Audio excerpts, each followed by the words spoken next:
ہم دور دراز کے سفر کرتے ہیں اور ہزاروں لوگوں سے ملتے ہیں اور ان سے تبادلہ خیالات کرتے ہیں اور ہر ایک سے کرتے ہیں اور کیے جاتے ہیں، حتیٰ کہ ایک دن دفتن ہمیں احساس ہوتا ہے یہ سب اس قدر بے سود ہے۔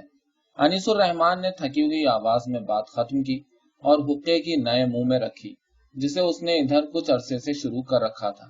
نعیم نے خاموشی سے اس کی بات سنی اور دیوار پر لٹکی ہوئی پرانی پینٹنگ کو گھورتا رہا۔ یہ جمنا کے کنارے وہی آموں کے باغ میں گھری ہوئی ٹھنڈی پرسکون کوٹھی تھی جس کے ایک آرام دہ روشن کمرے میں وہ دونوں بیٹھے تھے۔ باہر رات پڑ چکی تھی لیکن دریا کے رخ پر چلنے والی ہوا ابھی تک گرم تھی۔ کوٹھی کی حدود سے پرے فصلیں کئی روز ہوئے کاٹی جا چکی تھیں اور کھیتوں میں تازہ تازہ ہل چلا ہوا تھا۔ ایک دو بارشیں بھی ہو چکی تھیں جن سے کھیتوں کی مٹی سیاہ اور چکنی ہو گئی تھی اور اساڑھ کی دھوپ میں ان میں سے زمین کی مخصوص مرطوب بو لیے ہوئے بھاری گرم بخارات نکلتے رہتے تھے۔ کوٹھی کے باغ میں آم پک کر ایک ایک کر کے رات بھر گرتے رہتے تھے اور صبح سویرے ٹپکے کے خوشبودار شہد ایسے میٹھے آموں کا برآمدے میں ڈھیر لگایا جاتا تھا جس پر انیس اور نعیم نے کبھی شوق سے نگاہ بھی نہ ڈالی تھی۔ وہ دو اکتائے ہوئے چہروں اور متجسس آنکھوں والے بڈھے جو عمر کے ایک عجیب اتفاق سے دوست بن گئے تھے، ان جسمانی لذتوں سے آگے چلے آئے تھے اور اب خاموشی سے ایک دوسرے کے سہارے پر بیٹھے زندگی کو اپنے قریب سے بڑی آزادی اور لاپرواہی کے ساتھ گزرتا ہوا دیکھ رہے تھے۔ زندگی کی بے وقتی اور انسان کے لا حاصل جذبوں کا جتنا تکلیف دہ احساس ان دو مردوں کو تھا اور عمر نے اپنے پیچھے جو خلا چھوڑا تھا اس کی وسعت کا جو اندازہ ان کو تھا، گئے گزرے زمانوں میں جب پیغمبر آتے تھے شاید کسی کو رہا ہو۔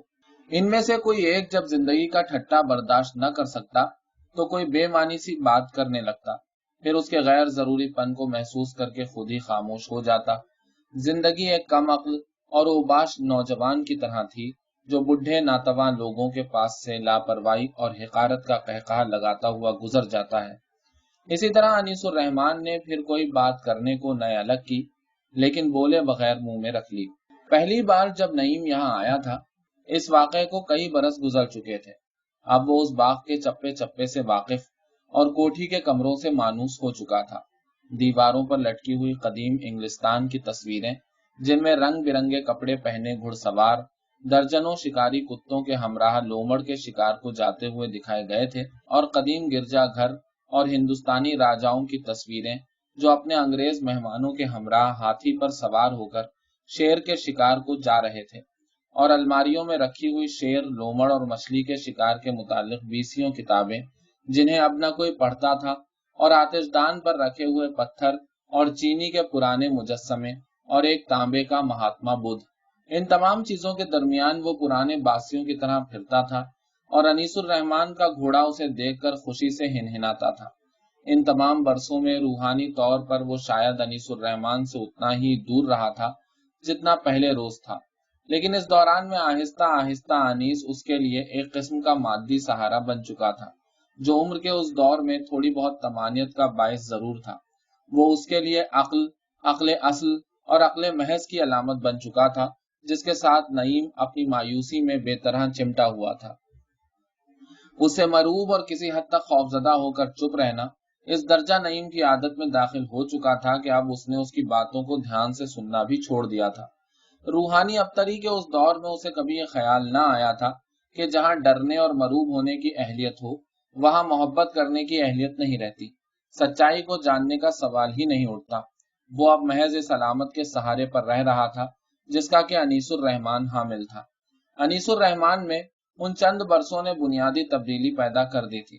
اس میں ایک دم بڑھاپے کے آثار نمایاں ہونے شروع ہو گئے تھے، اس کے بال زیادہ تر سفید ہو چکے تھے اور اس کی مخصوص اعصابی قوت جس نے اتنا عرصہ اسے جوان بنائے رکھا تھا تیزی سے زوال پذیر تھی۔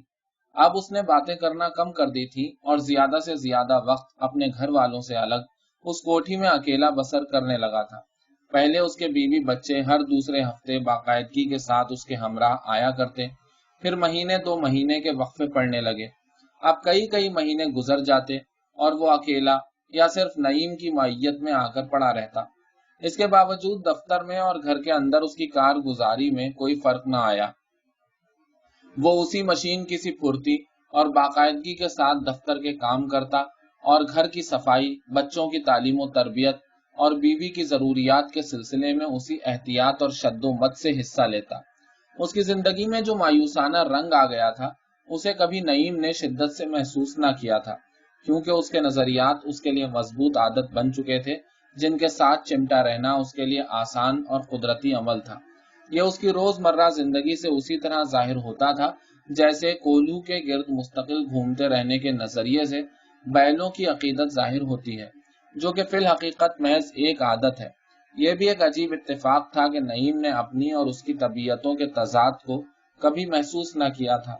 वो अपनी रूह की इंकिसारी और जहन के तकब्बुर के मुकाबले में अनीसुर रहमान के जहन और रूह दोनों की रऊनत को कभी न पहचान सका था।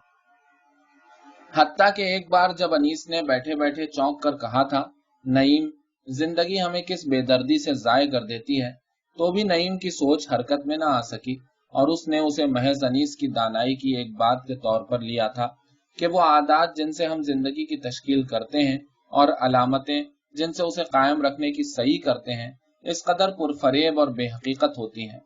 जब बादलों की आमद के साथ हवा तेज हो गई और खिड़कियों के पर्दे उड़ने लगे तो अनीस ने हुक्के की नय एक तरफ रख दी। हम बातें करते हैं और बातें, हत्ता कि एक रोज बैठे बिठाए हमें एहसास होता है कि ये इस कदर बेसूद है और ये एहसास बड़ा खौफनाक है। तुम्हें कभी हुआ है?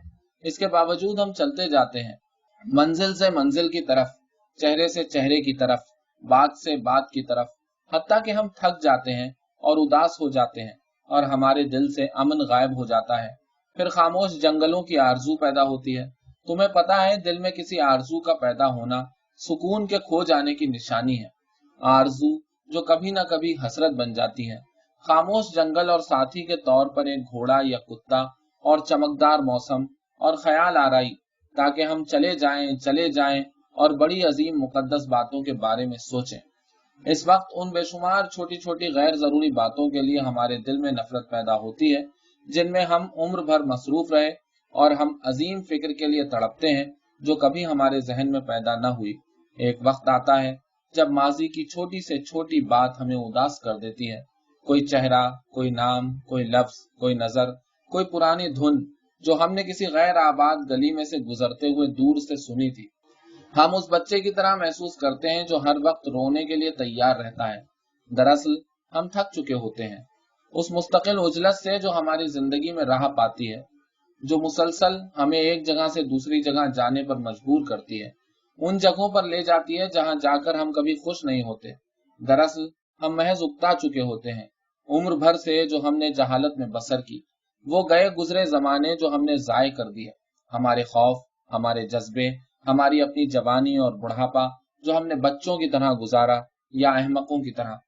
उस वक्त सड़क पर जाती हुई एक बस भी हमें सारा वक्त याद दिलाती है कि हम एक गाड़ी की तरह सरगर्दा रहे जो अपनी लाइनों पर चले जाती है, लाइनें जो उसे लिए जाती हैं, पूछे बगैर, जाने बगैर, पहचाने बगैर। हमें हाँका जाता है, हम हके जाते हैं, अपनी खुराक, अपनी बातों और अपने जज्बों का बोझ उठाए हुए। हमारी किताबें, डिग्रियां, बेहतरीन दर्जियों के हाथ सिले हुए सूट जिनका जिक्र करने से हम कभी नहीं चूकते, खुशनुमा रंगों की टाइयां, टोपियां और खुशबुएं जो हमने आला दर्जे की दुकानों से खरीदी, सबको कंधे पर लादे अपनी सारी अमारत को उठाए, हर किस्म के ख्याल को कबूल करते हुए, ख्याल जो पड़ाव से पड़ाव तक गायब हो जाता है, खाते खाते और खाते हुए और बातें करते हुए। बातें उन जगहों की जो हमने देखी, उन चीजों की जो हमारी मिल्कियत है, हमारी रायें और कयास आराइयां जिनका कोई वजूद नहीं होता, जो किसी के लिए अहमियत नहीं रखती, हमारे अपने लिए भी नहीं। इसके बावजूद उन्हें अखलाक और तवज्जो के साथ सुना जाता है और जवाब में जो कुछ कहा जाता है उसे हम तवज्जो और अखलाक के साथ नोट करते हैं, उन्हें अहमियत दिए बगैर, उनकी परवाह किए बगैर। तुम्हें पता है दुनिया में हम कितनी नरमी, कितने अखलाक, कितनी मक्कारी से एक दूसरे के साथ पेश आते हैं। हम दुनिया भर का सफर करते हैं और राय कायम कर लेते हैं और फिर उन्हें वक्त गुजारने या एक दूसरे को मरूब करने के लिए हथियारों के तौर पर इस्तेमाल करते हैं। और हमारी राय क्या होती हैं? यही कि रोजा ताजमहल खूबसूरत इमारत है और चीन के मजलिसी हालात बेहतर हो रहे हैं या नहीं हो रहे, और दुनिया में अच्छे शायर पैदा होने बंद हो गए हैं। हम इन्हें बार बार दोहराते हैं, हत्ता कि अपनी तकरीर में माहिर हो जाते हैं, टूरिस्ट गाइड की तरह। फिर हम इसका इस्तेमाल शुरू करते हैं। हर एक के पास अपना अपना सिक्का बंद तरीका है, बरसों के तजर्बे और मश्क के बाद अपनाया हुआ रवैया, गैर शख्सी सरसरीपन या मोहतात शख्सी और मुनहमिक रवैया। हम बहरहाल हर मंजिल पर हर तरीके से अपने आसपास के लोगों को हम ख्याल बनाने की, दूसरे लफ्जों में उन्हें मरूब करने की इंतहाई जिद्दोजहद करते हैं, उनकी कोई परवाह किए बगैर और मुस्तकिल ये जानते हुए कि हमारी जर्रा बराबर परवाह उनको नहीं है। हम अपनी जिंदगी के खला को छोटी मोटी बातों से पुर करने की कोशिश करते हैं। गुफ्तगू जो तस्कीन बख्श भी उतनी ही होती है जितनी के गुमराह कुन। और फिर वो वक्त आता है, वो जब हम थक जाते हैं और पीछे रह जाते हैं और बस का तेल खत्म हो जाता है और हमारा सारा बोझ सड़क के किनारे बिखर जाता है। कुछ मुर्दा, कुछ नीम मुर्दा, और दफतन हकीकत हमारे सामने आ जाती है कि ये सब इस कदर बेसूद था, सब, कि बिलाखिर हम वहां पहुंच गए हैं जहां सुकून नहीं है और हम वापस नहीं जा सकते, कि जहां पर महज नुकसान अजीम का एहसास है कि हम पुरानी बस की तरह बदसूरत और बेकार हैं और अनचाहे अनजाने सड़क के किनारे खड़े हैं। बख्तावर हैं तो तोड़ फोड़ कर दोबारा ढाले जाएंगे, बदबख्त हैं तो महज नजरअंदाज कर दिए जाएंगे। अब हम परेशान हैं, तन्हाई के खौफ से हिरासा हैं, तन्हा हैं, बेहद तन्हा हैं। क्यों? क्या हम सिर्फ इस दिन के लिए इतनी मुद्दत से रहते आ रहे थे?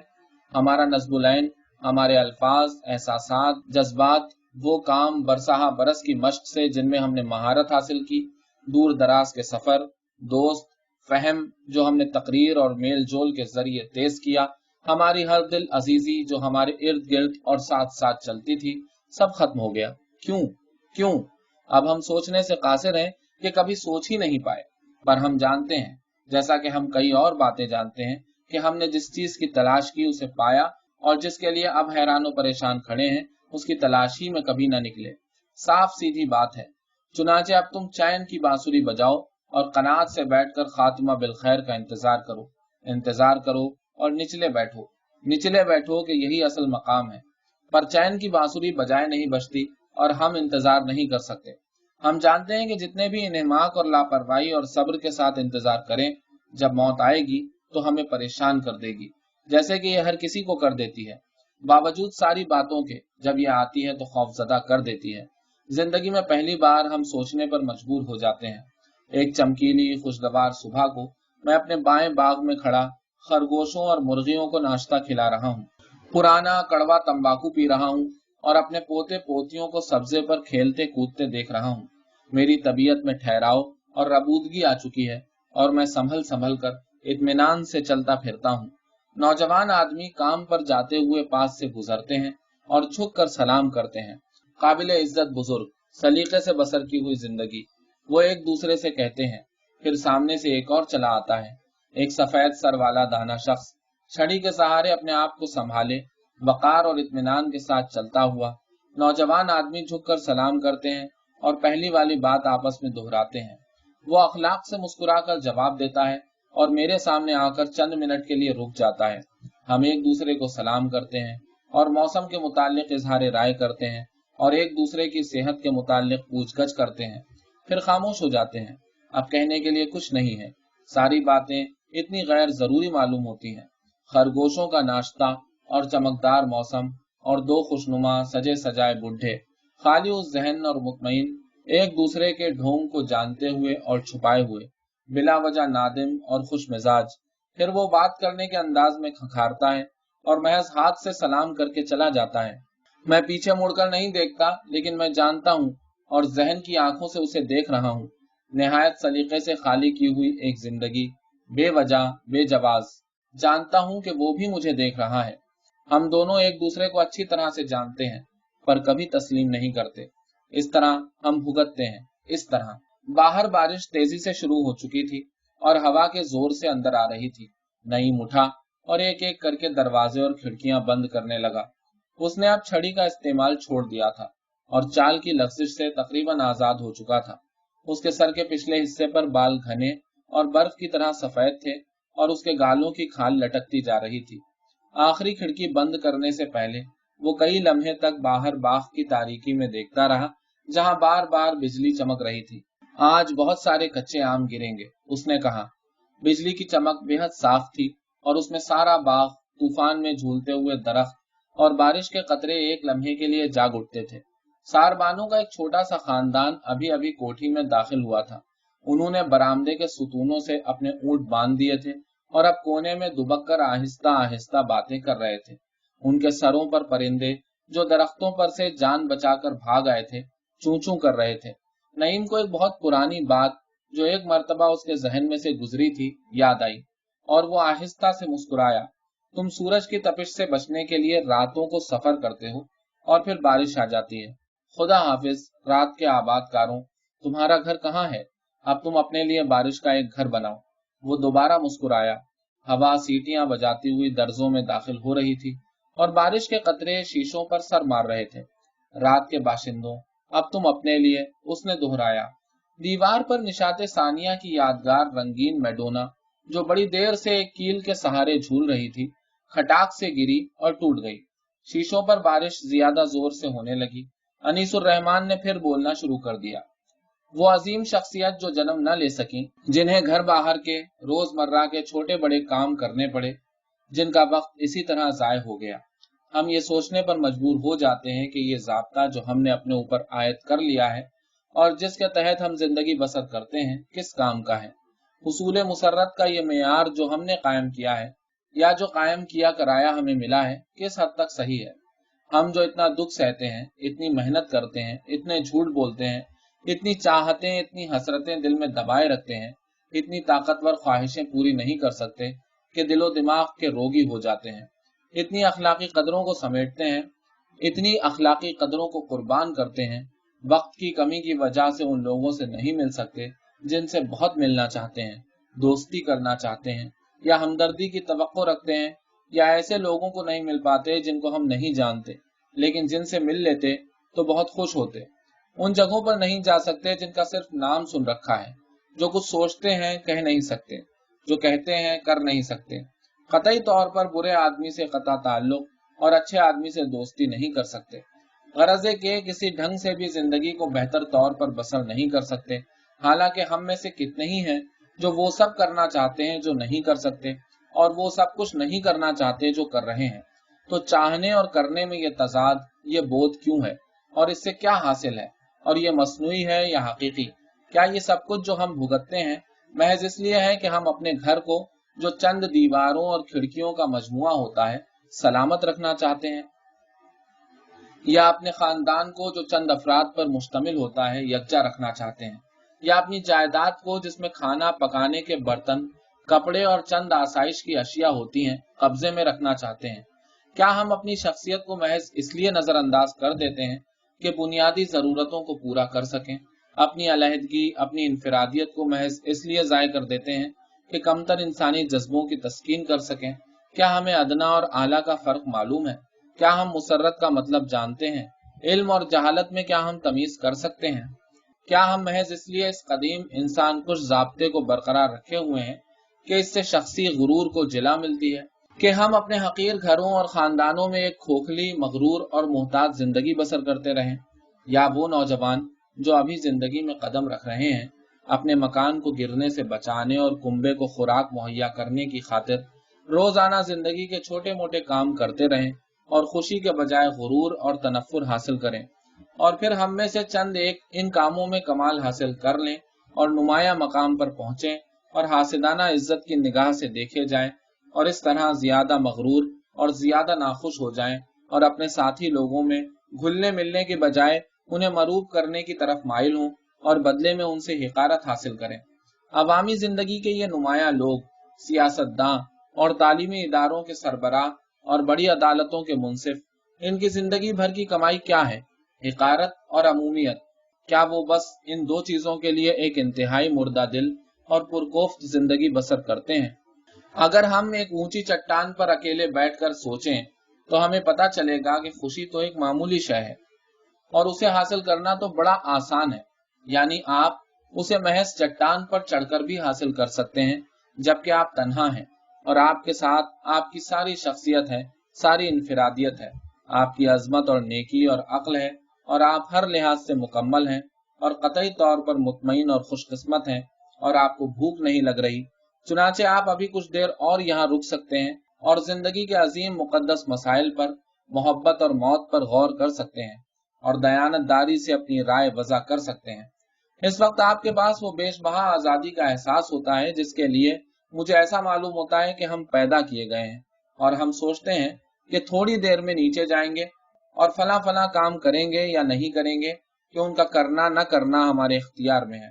مگر خوفناک بات یہ ہے کہ جب ہم نیچے جاتے ہیں تو ایک ایک کر کے ساری چیزیں ساتھ چھوڑ جاتی ہیں، اور آخر میں ہماری وہی پرانی کمزور گمنام شخصیت رہ جاتی ہے جس کے سامنے روزانہ معمول کے ایسے کام ہوتے ہیں جو ہر حالت میں کرنا ہوتے ہیں اور جو اپنے معمولی پن کے باوجود ہمارے اختیار سے باہر ہوتے ہیں۔ اس طرح ہم آنن فانن عمومیت کے اس سمندر میں گم ہو جاتے ہیں، اور ہجوم سے الگ ہماری کوئی شخصیت، کوئی آزادی نہیں رہتی۔ ہم خوشی کے اس معیار کو بھی بھول جاتے ہیں جو کچھ دیر قبل ہم نے قائم کیا تھا، اور ایک دوسری قسم کی مسرت جو تقابل اور قبر نفس سے پھوٹتی ہے ہم پر قبضہ کر لیتی ہے۔ یہ زندگی کی سفاکی کا ایک منظر ہے کہ ہم جانے بوجھے اور محسوس کیے بغیر تیزی کے ساتھ اعلیٰ سے ادنا کی طرف سفر کرتے ہیں۔ تو کیا تمانیت اور عقل و دانش کی یہ قربانی جو دی جاتی ہے حق بجانب ہے؟ وہ بے پناہ جور و ستم جو ہم جھیلتے ہیں، کیا ہماری زندگی، ساری انسانی زندگی اس قابل ہے کہ اس کے لیے اتنی دل شکنی قبول کی جائے؟ بتاؤ، کیا ساری انسانی زندگی کی کوئی وجہ ہے؟ وہ دیر تک یوں ہی باتیں کرتا رہا، اور بارش رات بھر دریچوں اور روشن دانوں کے شیشوں پر سر مارتی رہی۔ اس اتوار کو انیس اور نعیم شہر لوٹ آئے۔ نعیم کو روشن محل کے پرانے دروازے پر اتارتے وقت انیس نے گرم جوشی سے ہاتھ ملایا اور اس کی طرف جھک کر ہنسا۔ نعیم نے اس کی آنکھوں کی قدیم حیوانیت اور تند ہنسی کو ہلکی سی بے چینی کے ساتھ محسوس کیا، لیکن اب وہ اس کی طبیعت کے میلان سے تقریباً واقف ہو چکا تھا۔ اس نے ہاتھ ملائے ہوئے اس کا شکریہ ادا کیا اور اندھیرے میں دور تک اس کی گاڑی کو بڑھتے ہوئے دیکھتا رہا۔ شام پڑ چکی تھی۔ گیٹ کے اندر داخل ہو کر نعیم نے دیکھا کہ بڑے لان میں نجمی کے احباب کا ہجوم میزوں، کرسیوں اور سبزے پر بیٹھا تھا۔ یوکلپٹس کی شاخوں میں سبز رنگ کا بلب جل رہا تھا، اور سبزے پر حسب معمول کئی جگہ پر ایک ساتھ باتیں ہو رہی تھیں۔ ایک طرف دو لڑکیاں تیز روشنیاں جلائے بیڈمنٹن کھیل رہی تھیں۔ لان کے کونے میں رکھوالے نے گرے ہوئے پتوں کو اکٹھا کر کے جو ڈھیر لگایا تھا، رات کی بارش میں بھیگ گیا تھا، اور اس پر چڑھا بادامی رنگ کا ایک چھوٹا سا نفیس کتا بیٹھا تھا۔ اس وقت وہاں سے گزرتے ہوئے برمن جی کی نگاہ اس تنہائی پسند کتے پر پڑی، اور وہ جھک کر اس سے باتیں کرنے لگے۔ خلیق جانور شائستگی اور اکتاہٹ سے منہ اٹھا کر ان کی باتیں سننے لگا۔ کوٹھی میں داخل ہوتے ہوئے نعیم کو کسی نے نہ دیکھا، اور وہ خالد، فے، برمن جی اور کیپٹن مسعود کو پہچانتا ہوا اپنے کمروں کی طرف چلا گیا۔ اس کے برآمدوں میں کسی نے روشنی نہ جلائی تھی۔ چند لمحوں تک بجلی کے بٹن پر ہاتھ رکھے کھڑے رہنے کے بعد وہ اندھیرے میں پڑی ہوئی آرام کرسی پر بیٹھ گیا۔ وہاں سے سامنے کا منظر دکھائی دے رہا تھا۔ وہ نوجوان لوگ تھے، زندگی اور حسن سے بھرپور، سارے وقتوں، سارے جذبوں سے جی بھر کر لطف اندوز ہونے کے اہل۔ اس نے بیٹھے بیٹھے سوچا، امید اور انتظار کے حامل، اندیشوں سے پاک، ابھی اندیشے آئیں گے کہ ان کا بھی وقت مقرر ہے۔ اس نے جھنجھلا کر خیالات کا سلسلہ توڑ دیا۔ پھر اسے وہ مردہ پرندے یاد آئے جو اس نے انیس کے باغ میں دیکھے تھے، جو رات کے طوفان میں مرے تھے، جنہیں رکھوالے نے چھوٹے سے ڈھیر میں اکٹھا کر دیا تھا۔ اس نے اس خیال کو بھی ذہن سے نکال دیا۔ موسم میں برسات کا مخصوص حبس تھا، اور سامنے وہ سب آم کھا رہے تھے اور باتیں کر رہے تھے۔ باتیں صرف نجمی خاموشی سے اپنا کینوس سنبھال رہی تھی۔ نجمی، نجمی، اس نے چپکے سے دہرایا۔ دفتن سناٹا چاروں طرف پھیل گیا، اور فضا میں خاموشی گونجنے لگی، اور بے آواز خیالی پرندے ادھر سے ادھر آنے جانے لگے، ادھر سے ادھر۔ اس نے سر بالا کے اد بنے پورٹریٹ کو ایزل پر سے اتارا اور لپیٹ کر ایک طرف رکھ دیا۔ پھر وہ میز سے اتر کر خالد اور فے کے پاس گھاس پر بیٹھ گئی، جو پچھلے 2 گھنٹے سے الجھ رہے تھے۔ دنیا بھر کی شاعری زیر بحث تھی۔ ایلیٹ، ایلیٹ، ایلیٹ، فے نے برا سا منہ بنا کر کہا۔ دیوانہ تشبیہ نگار، وہ تو نقاد کچھ ڈھنگ کا ہے، شاعر وائر کچھ بھی نہیں ہے۔ اور اس کا وہ دوست، کیا نام ہے اس کا بھلا سا؟ Pound, Ezra Pound. ہاں وہ، ارے بھائی واہ، کیا ایک سے ایک بڑھیا آدمیوں کو شاعر بنا کے رکھا ہے اللہ میاں نے۔ جنے بیٹھے بیٹھے کیا لکھتے رہتے ہیں؟ شاید ایک دوسرے کو خط لکھتے ہیں، نجمی نے تجویز پیش کی۔ ارے ہاں، اور بعد میں ان کی ذاتی خط و کتابت کو شائع کر دیا جاتا ہے اور شاعری سمجھ کر پڑھا جاتا ہے۔ عجیب اللہ، کیا دقیق سمبلزم ہے اعلیٰ درجے کی، ان دونوں حضرات کی جس پر خالد صاحب سر دھنتے ہیں۔ فے اور نجمی کھلکھلا کر ہنس پڑی۔ یہ تو نتیجہ نکلتا ہے سنجیدہ موضوعات پر لڑکیوں کے ساتھ بحث کرنے کا، خالد نے کہا۔ پھپتی پہ اتر آتی ہیں، یہ تو اوقات ہے۔ دراصل خالد کو شاعری وائری کا کیا پتا فیڈیئر، نجمی نے رازدارانہ طور پر کہا۔ یہ شرارت ساری سپاہی شاعر کی ہے۔ وہ جس شاعر کو گرو مانتا ہے، خالد صاحب بھی کمال سعادت مندی سے اس کے چیلے بن جاتے ہیں۔ بھائی واہ، کیا روحانیت ہے، سپاہی شاعر کہتا ہے۔ فے نے بات جاری رکھی، لیکن نجمی نے دیکھا کہ سپاہی شاعر ان سے دور سبزے کے کنارے کنارے اکیلا چل رہا تھا، اپنے مغرور سر کو اونچا کیے اوپر اوپر دیکھتے ہوئے، اپنے اس مخصوص انداز میں جس کی وجہ سے وہ اس سے اتنا جلتی تھی۔ پھر اس نے اپنے ارد گرد بیٹھے ہوئے باتیں کرتے ہوئے خوش باش لوگوں پر نگاہ ڈالی، اور اسے کسی شے کا تکلیف دہ احساس ہوا، کسی ایسی چیز کا جو آج ہی ان کے درمیان پیدا ہوئی تھی، کہ وہ در حقیقت خوش نہیں تھے، کہ وہ گہری مانوسیت اور بھلاوٹ جو پرانے دوستوں میں ہوتی ہے ان کے درمیان سے اٹھ چکی تھی، اور اس کی جگہ دبی دبی بے اعتمادی تھی۔ اندیشہ تھا کہ وہ اس پرخطر احساس کو جو آپ سے آپ پیدا ہو گیا تھا چھپانے کی انتہائی کوشش کر رہے تھے، اور جان بوجھ کر چہروں پر شگفتگی پیدا کیے بیٹھے تھے۔ دفتن وہاں بیٹھے بیٹھے اس نے اپنے آپ کو بے حد غیر محفوظ خیال کیا اور گھبرا کر اٹھ کھڑی ہوئی۔ اس کی طرف بڑھتے ہوئے نجمی نے سوچا، باوجود اس کے جنے کیسی دلکشی ہے اس شخص میں۔ ہیلو کپتان صاحب، اس نے کہا۔ ہوں، وہ چونک پڑا۔ ہیلو، نجمی نے مری ہوئی آواز میں دہرایا۔ اوہ ہیلو، اس نے جھینپ کر کہا۔ دونوں ساتھ ساتھ چلنے لگے۔ ٹیلی فون کا انتظار کر رہا تھا۔ روز ٹیلی فون کا انتظار کرتے ہیں؟ نجمی نے اکتا کر سوال کیا۔ ہاں، مجھے یونٹ چھوڑنے کا حکم نہیں ہے، لیکن میں یہاں آ جاتا ہوں اور انتظار کرتا رہتا ہوں۔ انہی دنوں میں شاید فساد ہو جائے، حالات کا تمہیں پتہ ہی ہے۔ میرے اردلی کو معلوم ہے، نمبر برسات کی گرم مرطوب ہوا ان کے بال اڑاتی رہی۔ اس کے باوجود یہاں سبزہ خنک ہے اور خاموش، یہاں پر سکون ہے۔ اس نے آہستہ سے کہا، سکون سکون سکون، سکون کہاں پر ہے؟ نجمی نے آزردگی سے سوچا، پھر اس نے شگفتگی پیدا کرنے کی کوشش جاری رکھی۔ کچھ نئے شعر ہوئے؟ وہ خاموش رہا۔ کچھ بھی نہیں، اس نے بشاشت سے پوچھا۔ کوئی اوٹ پٹانگ نظم یا بیت یا دوہا یا… وہ خاموش ہو گئی۔ اس نے محسوس کیا کہ وہ کچھ بھی نہیں سن رہا، شاید کچھ بھی نہیں دیکھ رہا، محض آنکھیں کھولے اس کے ساتھ ساتھ چل رہا ہے۔ اس نے رنج کے مارے منہ پھیر لیا۔ میں ناشتہ کرتا ہوں، پریڈ دیکھتا ہوں، دوپہر کا کھانا کھاتا ہوں، سو جاتا ہوں، سہ پہر کی چائے پیتا ہوں، اخبار پڑھتا ہوں، یہاں آ جاتا ہوں، اور ٹیلی فون کا انتظار کرتا رہتا ہوں۔ میں ان سب سے واقف ہوں، پچھلی بہت سی زندگی ایسا ہوتا آیا ہے، کل بھی ٹھیک ایسا ہی ہوگا، اور پرسوں اور ترسوں۔ میں ان سب سے پہلے ہی واقف ہوں، اپنے سارے روز نامچے، سارے اوقات سے اتنی اچھی طرح واقف ہوں۔ آپ لوگ ایلیٹ کی بات کر رہے تھے؟ میں نے اپنی زندگی کافی کے چمچوں سے ماپ کے رکھی ہے۔ ہاں ہاں، تم میرے دل کی بات کیسی آسانی سے جان لیتی ہو۔ برمن جی کہہ رہے تھے کہ وہ جو بڑے آرٹسٹوں میں سچائی کو جاننے کی جبلی قوت ہوتی ہے نا، مجھ میں بدرجہ عتم موجود ہے، نجمی نے رازدارانہ لہجے میں کہا۔ برمن جی؟ مسعود بے خیالی سے ہاتھ اٹھا کر اس کی پشت پر دیکھنے لگا۔ یہ میں ہوں، میں حقیقت ہوں، وہ زیر لب گنگنایا، پھر وہ چلتا چلتا رک گیا۔ تم تصویروں میں دلچسپی کیوں لیتی ہو؟ اس نے تقریباً درستی سے پوچھا۔ کیوں لیتی ہوں؟ ہاں، انسانوں سے زیادہ۔ بتاؤ، انسانوں سے زیادہ کیوں لیتی ہو تم تصویروں میں دلچسپی؟ ہاں؟ وہ سراسیمگی سے اسے دیکھتی رہی۔ وہ ذرا نرم پڑ گیا۔ دنیا میں اور کچھ بھی نہیں ہے جیسے؟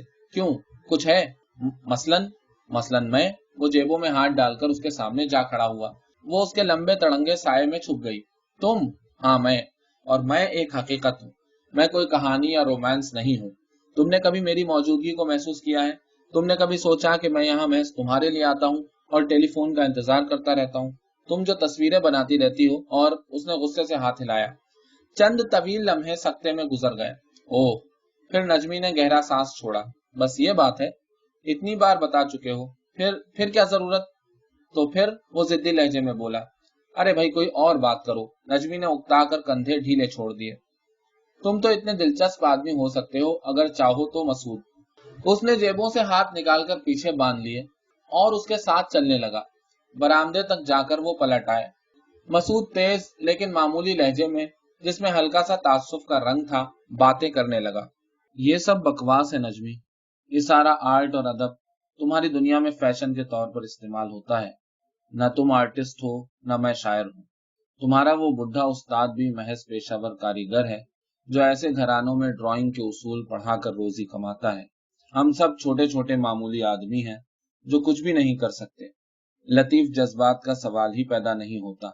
और मोहब्बत, हम महज अपने आप को संभाले एहतियात से जिंदगी बसर कर रहे हैं। महज। नजमी ने डरते डरते उसकी तरफ देखा। उस वक्त न चाहने के बावजूद उसके दिल में मसूद के खिलाफ पुराना ताज्जुब बेदार हुआ कि वो उनमें से नहीं था, कि सारे लोगों सारी चीजों के बारे में उसका रवैया, उसकी सारी तरबियत कतई मुख्तलिफ थी, कि वो निचले तबके से ताल्लुक रखता था।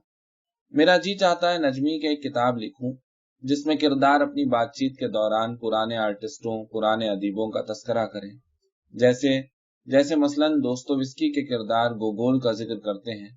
या लेकिन हम किन का जिक्र करेंगे? उसने गौर से हथेली में देखते हुए कहा। हमारे पास क्या है? चलो वहां चलें, नजमी ने कहा। फिर वो उसे सब्जे के किनारे टहलता हुआ छोड़कर बाकी सब लोगों के पास लौट आई। बर्मन जी ने उसका कैनवस लपेटकर अपनी जगह वापस रख दिया। सुर नहीं आई। उन्होंने आहिस्ता से सवाल किया। ये सवाल सबके सरों पर एकदम फट पड़ा और वो खामोश हो गए। उन्हें ख्याल हुआ कि वो उस वक्त का सरे शाम से इंतजार कर रहे थे कि जब वो अपनी लाताल्लुकी और बशाशत कायम रखने की सारी कोशिश छोड़कर इत्मीनान से बैठ जाएंगे। चंद एक ने गहरी तमानियत महसूस की, चंद एक बेचैन हो गए। मसूद आकर एक खाली कुर्सी पर बैठ गया। आप जानते ही हैं हालात खराब हो रहे हैं, बंटवारा होने वाला है, शायद फसाद भी हो जाए, उसने मामूली अंदाज में बर्मन जी से कहा। वो शशदर खड़े सबका मुंह देखते रहे। 2 और सिटिंग्स में मुकम्मल हो जाती, नजमी ने मरी हुई आवाज में कहा। बाला सिस्टर्स का तो मसूरी में इंतजार हो रहा था। दूसरे कोने से फरहत ने, जो अभी अभी पहाड़ से लौटी थी, बात करने की कोशिश की, लेकिन सब खामोश थे। धमाके से फटने वाली खामोशी के दरमियान हर एक अपने आप को बेहद मज़ाक़खेज़ महसूस कर रहा था। जब कोई खामोशी को तोड़ने की कोशिश में कोई गैर जरूरी सी बात करता तो सब चुपचाप उसकी तरफ देखने लगते, जो कि आम तौर पर उनके दरमियान सख्त मायूब ख्याल किया जाता था। आप भी तो हिंदू हैं, मसूद ने कहा। मैं? बर्मन जी बौखला गए। फिर आहिस्ता आहिस्ता उनके उम्र रसीदा चेहरे पर उदासी फैल गई।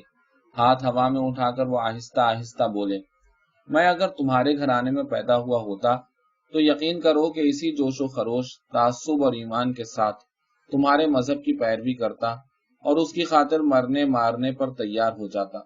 तुम बताओ, अगर मेरे घराने में पैदा हुए होते तो क्या मेरे माँ बाप के मजहब के लिए वो सब कुछ न करते जो अब अपने मजहब के लिए कर रहे हो? हमारे मजहब की बुनियाद क्या है? इत्तेफाक? हा। मसूद सिर्फ तंज से हंसा। वो फिर खामोश हो गए। सिर्फ हवा दरख्तों में चल रही थी और सब्ज बल्ब आहिस्ता आहिस्ता हिल रहा था। तश्तरियों में आम की काशें पड़ी थी। किसी की इतनी हिम्मत न थी कि उठकर जाने की इजाजत ही लेता। कभी कभी कोई एक कहीं से बेसरोपा सी बात कर देता और बस। फिर अचानक मसूद अपने तेज मामूली लहजे में बोलने लगा। दुख अहम नहीं है। जिंदगी में हम जो भुगतते हैं उसकी कोई अहमियत नहीं है। अहम सिर्फ यह है कि हम अपने आइडियल्स के लिए लड़ते हैं या नहीं, और कितनी देर तक। हम डिसइल्यूजनमेंट को कितनी देर तक टाल सकते हैं। तकलीफें हम में कोई तब्दीली नहीं लाती, वो गुजर जाती हैं। वो ना हमें बेहतर इंसान बनाती हैं, ना बदतर, क्योंकि जब हम खुश होते हैं तो गुज़श्ता दुखों को भूल जाते हैं। उस वक्त हम महज खुश होते हैं। उस लम्हे में सिर्फ एक जज्बा हमारे पास होता है, मुसर्रत का, और हम पूरी फतहमंदी, पूरी लापरवाही के साथ जिंदा होते हैं। ख्यालात, ये है जो कि अहम है कि तुम क्या सोचते हो। सिर्फ यही तुमको और सोसाइटी को तब्दील करने की ताकत रखता है। तकलीफें तुमने इतनी बर्दाश्त की, ठीक, फिर? वो तो मैंने भी की जनाब, आपने कौन सा तीर मारा? ये तो कोई ऐसी मुश्तरका कदर न हुई जिसकी बिना पर ताल्लुकात उस्तवार किए जाएं। हमारा आपस का रिश्ता तो ख्याल पर है कि हम सोच क्या रहे हैं, किस चीज की तलाश में हैं, क्या ढूंढ रहे हैं। ओह, शायद ख्यालात भी अहम नहीं है। मेरे नजदीक सोच की मिकदार की बजाय गम की मिकदार पर किसी बशर की वक़्त का अंदाजा किया जाना चाहिए।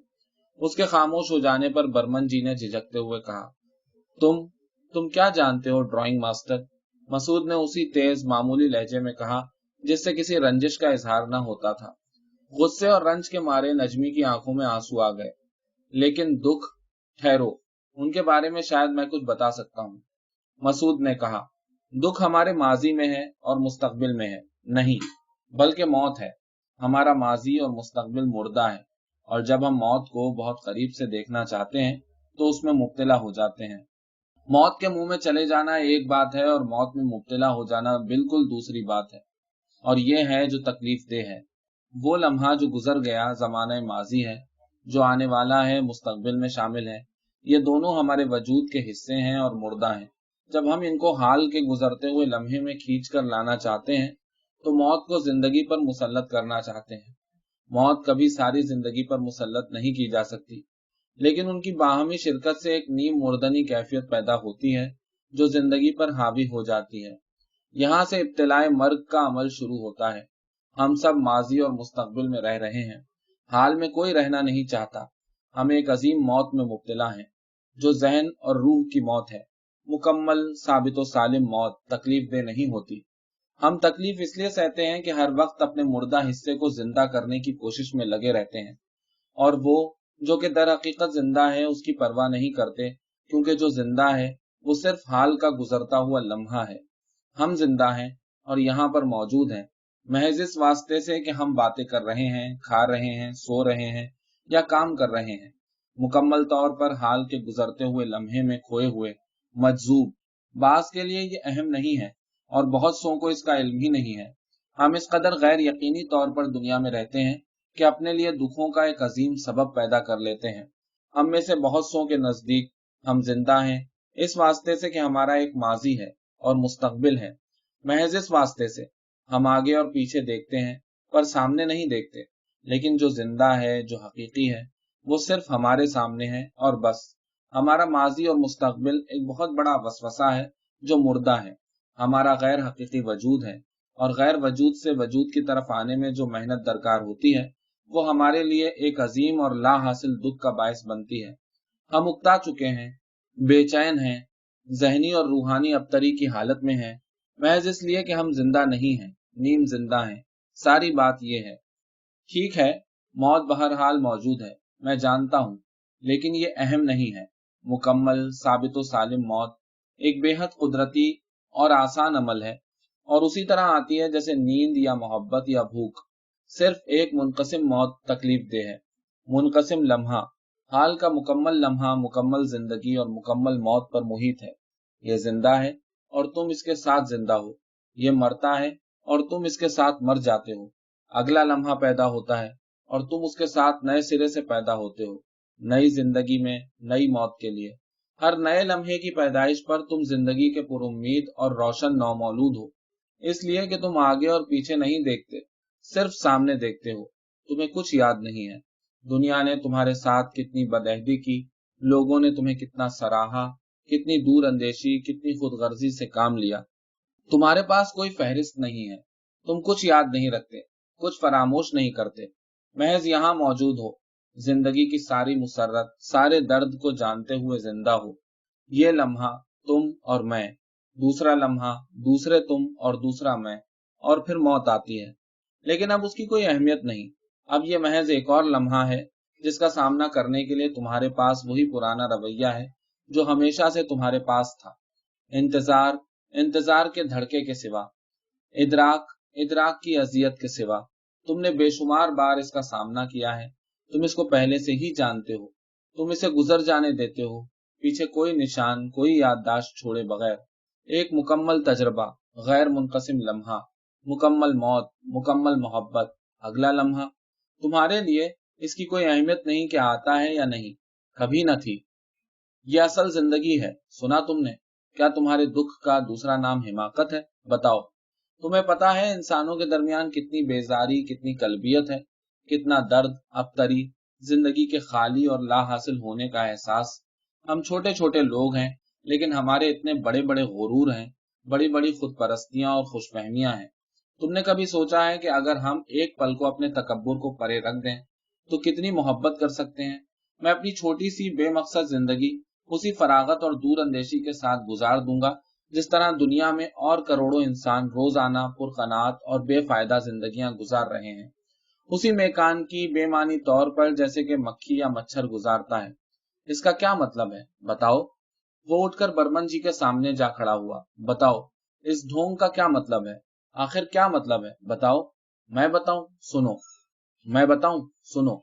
हम अपनी अपनी शख्सी कोठरियों में रहते हैं, जिनके दरवाजों की दर्जें और रोशनदानों और खिड़कियों के सुराख हमने एहतियात से बंद कर दिए हैं, और उनमें महसूर होकर अपनी अक्ल, अपने ईमान, अपने तासुब, अपनी खुद परस्ती और अपनी अहमियत की हिफाजत करते हैं, और खुश हैं कि इन किलों को कोई तोड़ नहीं सकता। लेकिन तुम जानते ही हो कि दीवारों की क्या वक़्त है।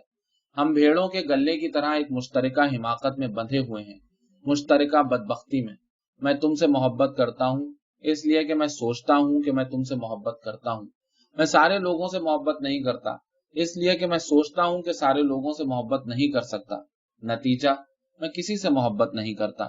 मैं अपने नजरियात से, अपनी आदात व खसाइल से, कब्र नफ्स से, अपने जिद्दीपन से, अपनी सारी तरबियत से, अपने आप से मोहब्बत करता हूँ। तुम, वो कुर्सी पर बैठी हुई हैरत ज़दा नजमी के सामने जा खड़ा हुआ। तुम एक खूबसूरत लड़की हो, तुम एक शानदार और दिलकश शय हो। हर दफा जब मैं तुम्हारी ऐसी किसी लड़की को देखता हूँ, मुझ पर एक मुहीब हिर्स गलबा पा लेती है, हासिल करने की, कब्जे में करने की, इन्वेस्ट करने की। जैसे नफा बख्श कारोबार में रुपया लगाया जाता है, तमानियत की निहायत सतही खुशी हासिल करने की हिरस। और उसी लम्हे जानती हो, तुम मेरे लिए तुम नहीं रहती, फिर तुम फलां बिनते फलां नहीं रहती, फिर तुम क्या बन जाती हो? कुछ भी नहीं। फिर कुछ भी नहीं रहता, सिर्फ मैं रह जाता हूँ, और मेरी पुरानी हिर्स, मेरी खुद परस्ती, मेरा घमंड, मेरी जिद रह जाती है। फिर वही रह जाता है जो हमेशा से था, मैं और मेरे मुख्तलिफ जज्बे। अब तुम अहम नहीं हो, कुछ भी नहीं हो, ज्यादा से ज्यादा एक बदसूरत लड़की हो जिससे मैं नफरत करता हूँ। अब नफरत ऊपर आ जाती है, और हैवानी जज्बे। अब मोहब्बत कहीं नहीं है, सिर्फ मेरी गुज़श्ता और आने वाली जिंदगी का अक्स है जो मेरे सामने है। तुम नहीं हो, दफतन। लेकिन यूं महसूस होता है कि एक गुज़श्ता धीमी और लंबी तैयारी के बाद मैं मोहब्बत करने की तमाम अहलियत खो देता हूँ। दर हकीकत मैं कहीं रहता ही नहीं हूँ। जो रह जाता है वो सिर्फ ये है, मेरा सारा पस मंजर और मेरी ख्वाहिशों और तमन्नाओं की फहरिस्त। हर एक हिर्स के गुजर जाने पर मेरी जिद, मेरी ख्वाहिशें मजबूत तर हो जाती हैं। अब वो वक्त आता है जब किसी बात से कोई फर्क नहीं पड़ता।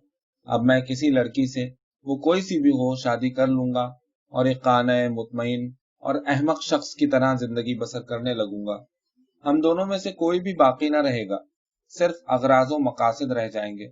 अब मैं और तुम अहम नहीं है, जो अहम है वो ये है, रोजगार मुहैया करना, और नया फर्नीचर, और फालतू वक्त में सोशल काम, दावतों पर जाना और बदले में दोस्तों को मदऊ करना, गर्जे के शादी के नतायज को खालिसतन मादी फवायद की शक्ल में हासिल करने की तवक्को करना, जाड़े की तवील शामें एक दूसरे की मायत में पढ़ते हुए या मौसीकी सुनते हुए गुजारने, और नए लिबास खरीदने या बावर्ची खाने की निगहदाश्त करने, और सालगिरहों पर एक दूसरे को तोहफे देने की निहायत मामूली खुशियों को अब हमें एक मुजव्वजा प्रोग्राम के तहत समेटने लगते हैं। जैसे रुपया, पैसा या दूसरी जायदाद इकट्ठी की जाती है। हमें यह भी मालूम नहीं कि ये जो हम बच्चों में इतने इन्हेमाक से दिलचस्पी ले रहे हैं, ये भी अपनी गुमशुदा शख्सियत के नुकसान को पूरा करने की एक कोशिश है। मोहब्बत में हमारी नाकामी के सबब से है, हमारी डिसइल्यूजनमेंट है। हम अपनी सतहियत को तमानियत में, अपने अहमकपन को कनात में, और अपनी रूहानी नादारी को तनासान जिंदगी की गूनागू मुसर्रतों में गर्क करने की बेतरह कोशिश कर रहे हैं। बेतरह। सुना तुमने नजमा बेगम? फिर ऐसा होता है, उसने एक लंबा सांस लिया और कंधे उचकाकर कुर्सी पर आकर बैठ गया। फिर वो तेज जहरीले तंज के साथ हंसा। अब हमारी जिंदगी मुनज्जम है। इसके बाद से हम एक निजाम की पैरवी करने लगते हैं। उस निजाम की खातिर जिंदा रहते हैं। घर का निजाम, दिन भर के 4 खाने और उनके औकात, बच्चों के लिए खाने की मेज का सलीका, सोने और जागने के औकात, घर का निजाम, और सोसाइटी का निजाम, और मुल्क का निजाम, और मजहब का निजाम। ये हमारे लिए अजहद अहम है कि किसी न किसी जरिए अपनी शख्सियत का इजहार करना लाजमी है। चुनांचे जब नाज़िम आला पुकारता है, आओ, इधर आओ, ये मुल्क है, ये सोसाइटी है, ये एक अजीम तर शय है, तो हम उससे एक अजीम रूहानी तक़वियत हासिल करते हैं, और अपनी सतहियत के कुचल देने वाले एहसास से बच निकलने का बेहतरीन रास्ता। फिर निज़ाम अहम हो जाता है, सोसाइटी को और ताज़ीरात को अहमियत हासिल होती है, तुमको और मुझको नहीं। फिर सोसाइटी मुझको और तुमको बनाती है, मैं या तुम सोसाइटी को नहीं बनाते। हम खुद अपनी फरागत के लिए अपनी शख्सियत को हमेशा के लिए खो देते हैं, और पता है इसका नतीजा क्या बरामद होता है? खुद गर्जी। मेरा मुंह क्या देखते हो? अब तुम इतने कुन जहन हो चुके हो कि इतनी सी बात भी नहीं समझ सकते। जब इंसान, मर्द और औरत, अपनी इनफरादियत को खो देते हैं तो फिर जमात ऊपर आ जाती है और सोसाइटी, और हम सब जानते हैं कि सोसाइटी में इस वक्त सबसे बड़ी ताकत लोग नहीं है, अगराज व मकासद हैं। इस निजाम के बनाने में सब चीजें मदद करती हैं, हमारे उसूल, हमारी डिसइल्यूजनमेंट, हमारी सतहियत और अजली हिमाकत का एहसास, सब सब। जानते हो, इस वक्त इंसानों की सोसाइटी में सबसे जानदार कुव्वत अमारत या गुर्बत या कौमियत या मजहब या कम्युनिज्म नहीं है, खुदगर्जी है। मुनज़्ज़म व मुनव्वर खुदगर्जी।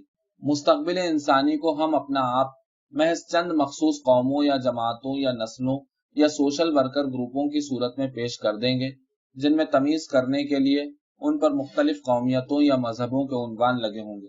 अब वो वक्त आया है कि हमारे लिए इस दहशतनाक जंगल में अपनी हिफाजत की खातिर जत्थे और गौल बनाना नागुज़ीर हो गया है। हम वापस जा रहे हैं, उस तरफ। उसने बाजू से इशारा किया। सबने अचानक मशरिक की समत में देखा, जहां अंधेरा था और शहर की रोशनियां थी। एक गौल दूसरे गौल पर झपट रहा है या झपटने वाला है, इससे कोई फर्क नहीं पड़ता, सिर्फ हम वापस जा रहे हैं, उस तरफ। उसने दोबारा मौहूम सा इशारा किया, जिससे किसी समत का तयन न किया जा सकता था। सब खामोश बैठे रहे। सिर्फ बादामी रंग का कुत्ता पत्तों के ढेर पर से अंगड़ाई लेकर उठा और घास पर छोटे छोटे कदम रखता उनके करीब आकर जमाइयां लेने और मस्खरों की तरह बरसाती पतंगों का पीछा करने लगा। उनके चारों तरफ रात की पुरस्रार खामोश आवाजें फैल रही थीं। हवा दरख्तों में उसी तरह मध्यम और मुसलसल चले जा रही थी। आज जो कहीं भी नहीं है, हमारा ज़मीर या मजहब या एहसास जिम्मेदारी नहीं, हमारी शख्सियत है। हम जो खो चुके हैं, जाय कर चुके हैं, हमारी इनफरादियत है। आज फर्द कहीं नहीं है, महज गौल है। तुम जानते हो, आज जो खौफनाक एहसास तन्हाई हम सब पे तारी है, किस लिए है? तुम जानते हो, खूब जानते हो। मैं कुछ नहीं जानता। तुम कोठरी में रहने वालों और गौल बनाने वालों को एक साथ नापसंद करते हो। मैं समझता हूं तुम महज जहर उगल रहे हो, बर्मन जी ने उकता कर कहा। दोनों एहसास तन्हाई के शिकार हैं, खो चुके हैं, गुमशुदा हैं। जो गुमशुदा नहीं है, वो खिड़कियां और रोशनदान खोल देते हैं ताकि रोशनी और हवा अंदर आ सके, और खिड़की में से झुककर राह चलतों को सलाम करते हैं और उनके सलाम का जवाब देते हैं, और जब बुलाए जाते हैं तो दरवाजे खोलकर बाहर निकल आते हैं। वो लोगों की बातें समझते हैं, इसलिए बेखौफ हैं, और आजादी से घूमने फिरने के बाद वापस चले जाते हैं, मसूद ने कहा। लेकिन बर्मन जी के बात करने से काफी सहर टूट चुका था। अब वो उठ रहे थे और जल्द जल्द खुदा हाफिज कहकर रुखसत हो रहे थे। आखिर में सिर्फ फे, खालिद, नजमी और मसूद रह गए। नजमी उठकर सब्जे पर एहतियात से चलती हुई पत्तों के ढेर के पास जा खड़ी हुई और उस पर पांव फेरने लगी। वो मसूद की बेरब्त और बज़ाहिर बेमानी तकरीर से मरूब न हुई थी। इसके बरक्स उसके जहन में मसूद की घटिया तरबियत और उसके तबके का एहसास तेज हो गया था। अब वो वहां खड़ी उसे अक्सर भुला देने की कोशिश कर रही थी। गैर इरादी तौर पर उसने सोचा कि वो इस शख्स से मिलकर कभी बहुत ज्यादा खुश नहीं हुई। न जाने कैसे वो उनके हल्के में शामिल हो गया था। उसने नागवारी के साथ चंद माह पहले की वो शाम याद की, जब वो पहली बार सुर की बड़ी बहन इंदर के साथ रोशन महल आया था, और गो उसके पास मंजर के मुतालिक किसी को इल्म न था, और गो ये मामूल के मुताबिक न था, फिर भी उसकी संजीदगी और साफ सुथरे मजाक को देखकर उसे उस कासुल खास हल्के में कबूल कर लिया गया था। वो सर्दियों की बारिश आलूद शाम थी और इंदर ने अपनी सुरीली आवाज में भजन सुनाए थे। मैं तो गिरधर आगे नाचूंगी, और एरी मैं तो प्रेम दीवानी, और नजमी ने पियानो पर उसका साथ दिया था। इंदर बाला जाने अब कहाँ है, अपने शौहर के साथ जुनूबी हिंदुस्तान में किसी जगह। इतने अच्छे अच्छे दोस्त चले जाते हैं, क्यों? उसने महसूस किया कि वो उसकी पुश्त पर खड़ा है, और वो दफतन खौफजदा हो गई। तेजी से चंद ख्यालात उसके जहन में से गुजरे। जाने किस किस्म का आदमी है, अब क्या करेगा? मुझे कत्ल कर देगा? खुदाया, ये कमबख्त लोग। उसे अपने आप पर बेहद गुस्सा आया, लेकिन वो खड़ी रही। सिर्फ उसका पांव रुक गया और पत्तों के ढेर पर पड़ा आहिस्ता आहिस्ता कपकपाने लगा। जरा बदले हुए अंदाज में मसूद बोलने लगा।